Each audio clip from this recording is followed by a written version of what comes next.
ব্যক্তি পর্যায়ে যদি আমরা সচেতন হই, পরিবার সচেতন হবে, পরিবার শুদ্ধ হবে, সমাজ শুদ্ধ হবে, তারপর রাষ্ট্র, তারপর হচ্ছে পুরা পৃথিবী বা যেটাই বলি। তো আমরা নিজেরা অনেক সময় দেখা যাচ্ছে নীতিকথা প্রচুর বলি, কিন্তু নিজেই হচ্ছে ইনকাম ট্যাক্স দেই না, ভ্যাট যথাযথভাবে দেই না, ফাঁকি দেই, অল্টারনেটিভ বাইপাস রুট ব্যবহার করার চেষ্টা করি সবসময় আমরা। এই জিনিসগুলো না করে, অন্যকে ব্লেম না দিয়ে নিজের দায়িত্ব যথাযথভাবে চলুন আমরা পালন করি, দেখবেন যে ইলিগ্যাল ফ্যাসিলিটি বা অপরচুনিটি নেওয়া আমরা বন্ধ করে দিলেই অনেক কিছু হয়ে যাবে এদেশে। আরেকটি জিনিস বলতে হয় প্রিয় দর্শক, দুর্নীতি কারা করে, কেন করে, কিসের জন্য করে, এটা যদি আমরা ডিপলি চিন্তা করি তাহলে দেখা যাবে যে এই দুর্নীতির সাথে জড়িত থাকে আপনার পরিবার, আপনার আত্মীয় স্বজন, আপনার শুভাকাঙ্ক্ষী যারা আপনার উপর ডিপেন্ডেন্ট, অথবা আপনাকে বিভিন্ন সময় তোষামোদ করে যে আপনি অনেক বড় কর্মকর্তা কর্মচারী অথবা যেটাই হন, আপনার কাছ থেকে বিভিন্ন সময় বিভিন্ন রকম অপ্রত্যাশিত গিফট এবং টাকা পয়সা বা অন্য অনেক কিছু যারা আশা করে, তারা আপনাকে তোষামোদ করে আপনার কাছ থেকে অনেক কিছু নিয়ে যাবে বা আপনিও দিবেন। আপনার পরিবারের সদস্য হতে পারে, আপনার স্ত্রী হতে পারে, আপনার সন্তান হতে পারে। ওনাদের সাময়িক তোষামোদ বা ওনাদের খুশির জন্য আপনি দুর্নীতি করছেন বা করেন।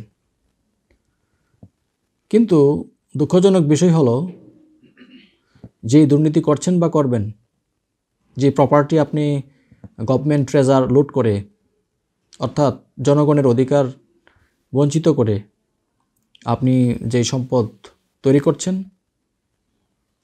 সেই সম্পদ মৃত্যুর আগ পর্যন্ত আপনি কিন্তু নিজে বুক করে যেতে পারবেন না। হয়তো আপনার উত্তরাধিকারীরা বুক করবে, কিন্তু হিসাবটা দিতে হবে আপনাকে পাকাপোক্তভাবে, যদি আখিরাতে বিশ্বাস করেন। বিশ্বাসীদের জন্য এটা বললাম। আর যদি বিশ্বাস নাও করেন, তারপরেও আপনার যে কনসাসনেস আছে, সচেতন বিবেক আছে আপনার, সেই বিবেককে প্রশ্ন করলে আপনি উত্তর পেয়ে যাবেন যে আপনি ঘুষ গ্রহণ করে অথবা ঘুষ প্রদান করে চাকরিতে নিয়োগ দিলেন বা চাকরিতে যোগ দিলেন, যেটাই করেন না কেন, এই যে আনফেয়ার ওয়েতে, ইলিগ্যাল ওয়েতে আপনি অন্য একজন কম্পিটেন্ট ক্যান্ডিডেটকে বঞ্চিত করলেন এই চাকরি থেকে বা এই সুযোগ থেকে, আনডিউ প্রসেস আপনি ফলো করে, এর জন্য তার উপর আপনি জুলুম করেছেন, তার অধিকার খর্ব করেছেন, তার যে একটা অধিকার ছিল চাকরি পাওয়ার, সেটা থেকে সে বঞ্চিত হয়েছে। যদি আর একটু অন্যভাবে বলি, তার হক নষ্ট করেছেন। আপনি কিন্তু বুঝতে পারছেন না, আপাত দৃষ্টিতে আপনি বোঝার কোনো উপায় নেই। যদি আপনি থটফুল হন, চিন্তাশীল হন, তাহলে আপনি বুঝতে পারবেন যে টাকা দিয়ে চাকরি নেওয়া এবং ঘুষ গ্রহণ করে চাকরি দেওয়া, এই দুইটার মাঝে দুইজনই কিন্তু, মাঝখানে একজনকে বা একাধিক ব্যক্তিকে যারা কম্পিটেন্ট, তাদেরকে আপনি বঞ্চিত করছেন, তাদের হক নষ্ট করছেন। এই হক নষ্ট করার জন্য সংশ্লিষ্ট যেই ব্যক্তি আছে তাকে খুঁজে বের করতে হবে আপনাদের।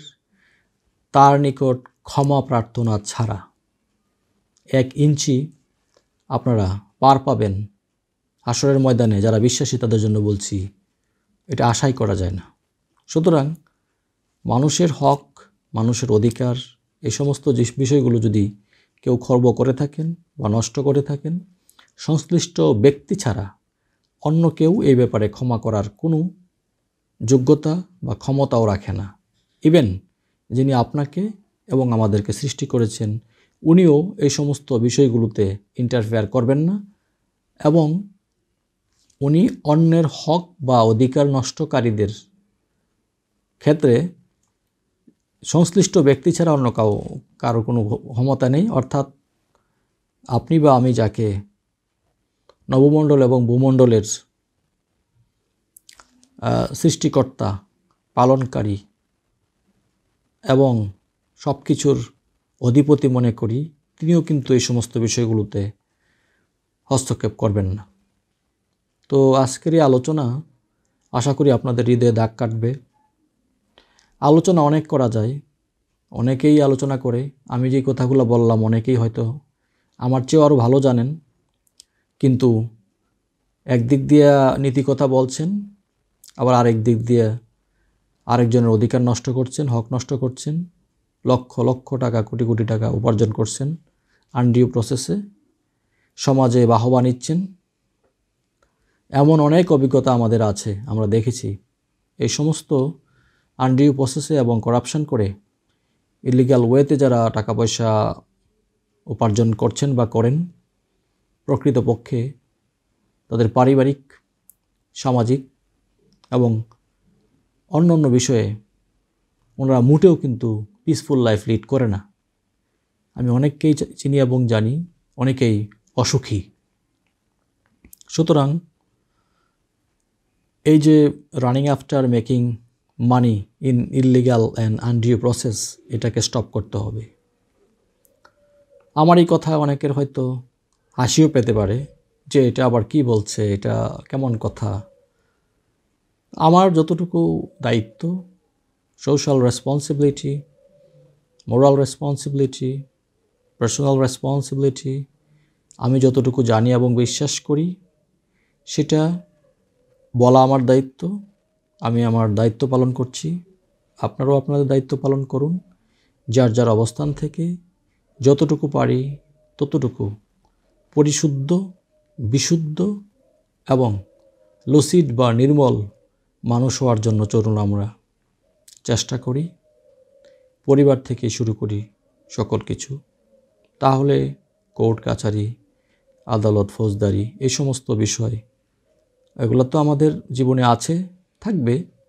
কিন্তু যদি নিজেদেরকে ওই জায়গায় নিয়ে যেতে পারি, অনেকাংশেই ক্রাইম এবং ক্রাইম ডুইং টেন্ডেন্সি ইরাডিকেট হবে এই সমাজ থেকে।